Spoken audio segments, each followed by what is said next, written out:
back to my channel and welcome if you're new. I am Kendall and today we are going to be talking about my top 5 favorite books that I read in 2023. If you see me looking down, I'm looking at my computer because I took notes just so I wouldn't forget anything. Let's go ahead and kick it off with book number 5, and the first book we're going to talk about is We Over Me. This book was written by DeVal and Kadena Ellis, and I'm sure you guys have seen them all over socials. They first started off on YouTube and they will vlog about their family and about their marriage and their ups and downs, and then they just blew up, and I really admired them as a couple.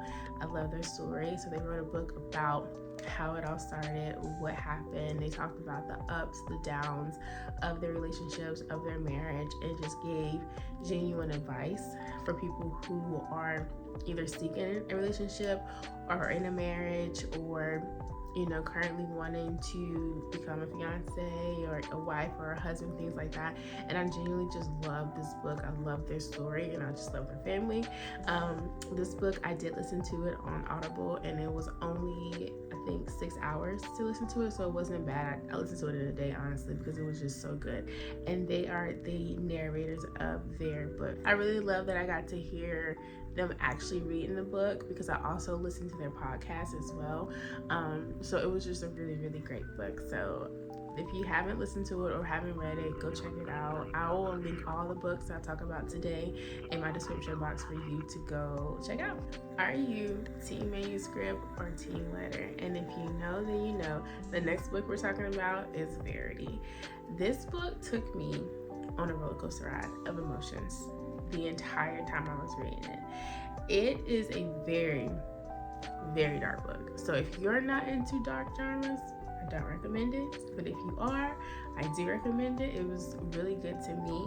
The only thing about it that was a little disappointing was the ending for me. I felt like throughout the whole story, it gave out a really roller coaster ride, and then it was just up, and then at the ending it seemed just kind of flat to me, and I don't really know why it was that way for me, but it was.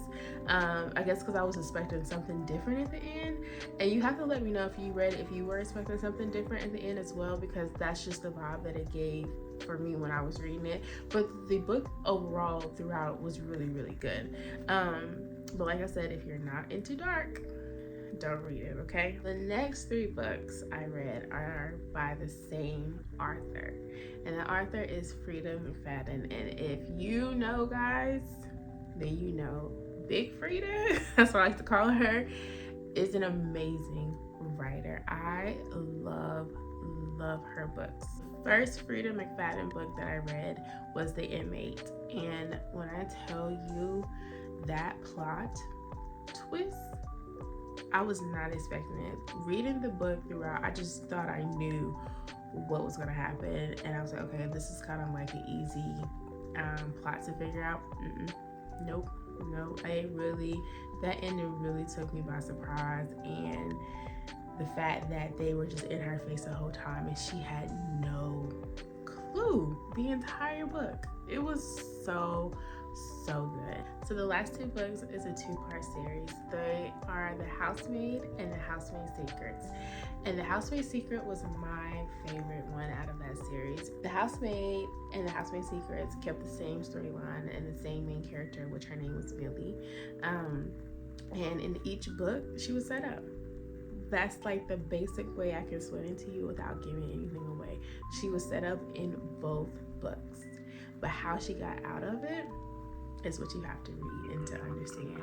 And the twists and turns of the books and what I thought was happening and how it ended it was not what I was expecting, especially in The Housemaid Secrets. The Housemaid Secrets, I believe, had 3 parts to it within the book, and it kept me on my toes the entire time, because I'm like, well, I thought it was gonna go this way, but it didn't go that way in the part 2, and then part 3 shocked me, especially the ending. that's it for my top 5 books of 2023. I hope you guys enjoyed this video. Please let me know in the comments if you have read any of these books, or you read books by the author, or if you have any recommendations for me to read, because I am always open to learning and finding new books. So let me know in the comments, and don't forget to like, comment, and subscribe, and stay tuned for the next one, guys. Bye.